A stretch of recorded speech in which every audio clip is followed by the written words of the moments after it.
Sveiki, KTU gimnazistai. Čia KTU žinios. Šiose žiniose matysite KTU ledą, apsilankymą barake, angelavimą ir dar daug kitų įdomybių. Ko tikiesi iš pirmokų papuošimo aukšto?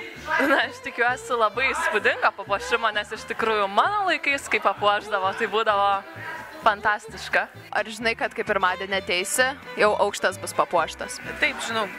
Norėjau sakyti lauks pirmadienio, bet nelauks, bet bus džiugus dalykas. Bus labai smagu, bus labai jauku ir bus labai fain. Ar žinai temą? Ne. Nori sužinoti? Labai. Nu tai spėk. Kalėdos? Ne. Angelai? Ne. Žiema? Ne. Nežinau. Ta tema skamba. Praeitis, dabartis, ateitis. Taip. Tai kaip sekas puošti aukštą? Normaliai. Ar šiais metais papuoši taip, kad tako aukštas bus gražiausias? Nemanau, bet stengiamės. Ar prisidėjot prie aukšto puošybos? Jo, jau antra diena kaip čia. Ar šiais metais be aukštas bus gražiausias? Aš labai tikiuosi. Smagu puošti? Labai. Tai tik šiais metais puoši? Ne. Ir kitais prisidėsi prie būsimų pirmokų? Ne.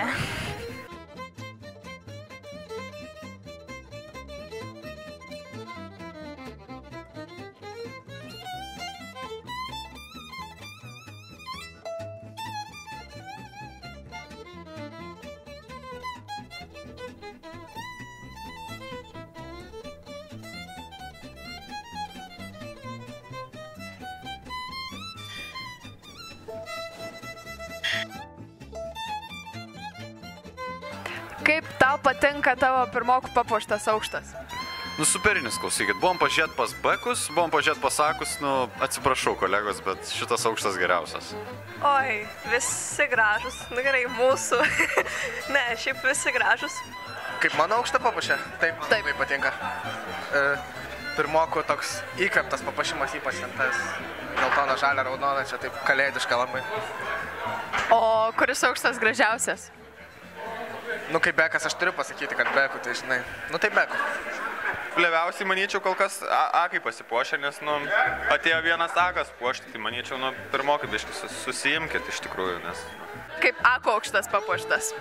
Galima nutilėti kitas klausimas. O kitas klausimas, tai kaip beko aukštas papuoštas? Labai faini tie varvekliai tokie, kur iš ten putplaščio ar iš kažko tokio. Bet šiaip gerai, iš esmės gerai. Eglutė patiko, kreiva apendikse. Ar žinai, kiek laiko jie puošia aukštą?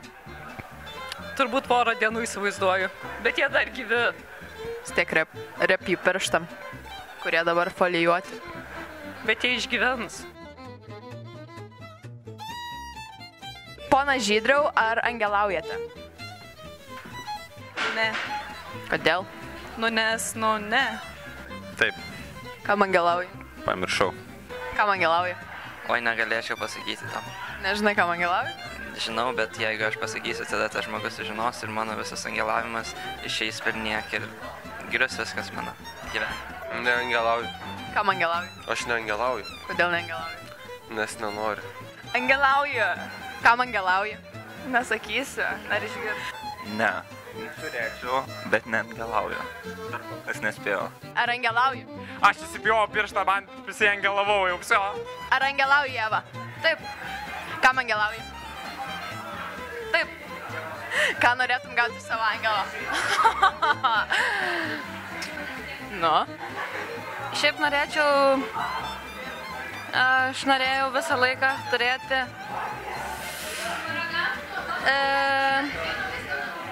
Arklį. Ką nors smagaus, tokio šilto, jaukaus, kad taip miela būtų, taip gauni ir taip apsidžiaugia. Tik ne žvakytę ir ne puodelį. Pirštinių? Ne, ačiū. Kojinių? Ne. Lemenukų? Ne.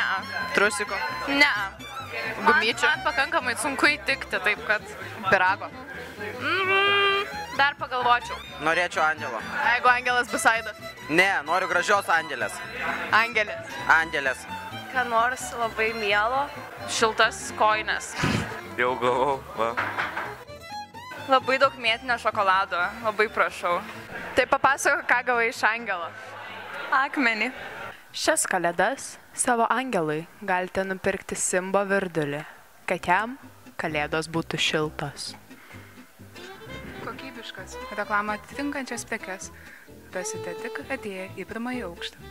Ką rekomenduotumėt pirkti savo angelui? Kibina. Su karamele. Skanu. Maistinga. Efektyvu.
Ką gali papasakoti apie savo baraką? Žiauriai smagu čia gyventi. Jo, labai patogu, labai gera atmosfera. Žiauriai gerai mokytis išeina, visi beveik netrūkdo. Ką gali papasakoti apie barako tradicijas? Tai mes visus pradžiai metų krikštėm, paskui gimtadienį švenčiam visų. Kaip krikštėt? Mes nebešnekam apie tai. O kaip gimtadienį švenčiam? Gimtadienį švenčiam labai fainai, nes susirenkam po 10 centų, nusperkam tortą, limonadą ir susirenkam vieną kambarį ir išnekamės ir švenčiam.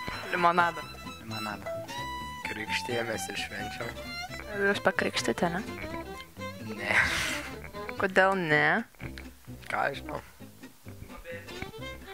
Išsigandot krikštynų barako? Aš tai ne, visai. Tu išsigandai? Nebuvo ką veikti. Tai nesikrikštai. Ką gali papasakoti apie savo barako įspūdžius? Šiaip nežinau, čia visi labai draugiški, bet nelabai daug pažįstu, nes visi visą laiką mokosi, bet šiaip man regis fainai čia visi labai, bet nieks netrukdo ir nieks neina pas svečius, tai šiaip gan liūdna, bet smagu, kad visi taip leidžia mokytis. O koks tavo linksmiausias nutikimas barake buvo? Nepamenu, žinokit, net jų tiek daug, kad net sunku atsirinkti. Ne, šiaip rimtai daug pagalvoju, šitas galiu gal geras galvoti. Ne geriausia, bet tiesiog toks linksmas fenomenas, kad ir penktadienio vakaras, arba ketvirtadienio vakaras, ir tu eini pas kažką paklausti, ar turi valgyti. Nu ir paaiškėjo, kad tas pats žmogus ėjo pas tave paklausti, ar turi valgyti, dėl to niekas neturi valgyti. Eusia. Tai baisiausia, ką esu padaręs, tai popkornus. Kepiau bliūdą, ne bliūdą, puodą.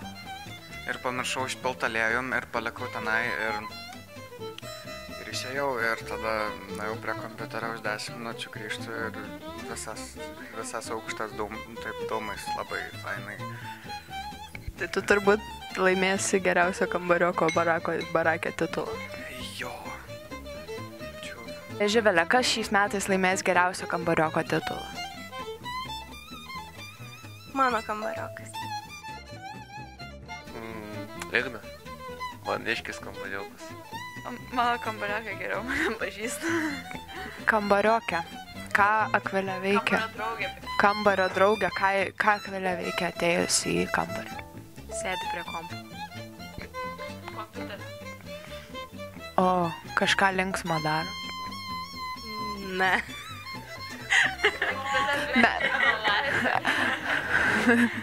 Metų kambariokės titulas jai atitektų, taip? Be abejo. Mama užsigajo Justinėlį, oi kaip pasilgau ir jo duoda labai daug valgyti. Bet jo, Kadangi močiutės mano abidvi Kaune, tai labai fainai kartais tiesiog trečiadieniais užvažiuoji pasisveikinti. Tai va, tai užvažiuoji pasisveikinti, nu taip išeina, kad dar pavalgai. Ką močiutė sako, kai pamato tave grįžus iš barako? Sako, reikėtų daugiau valgyti. Bet tai man visą laiką taip sako, jau koks pastaruoju 17 metų, tai baigiu priprasti. Dėl to baraką reikia šelpti. Tai baraką reikia remti. Mes priimam visas aukas, ypač maisto atžvilgiu, tai adresas yra Pašilės 39, 2 aukštas. Ateikite 211 kambarį, priimsiu valgyti.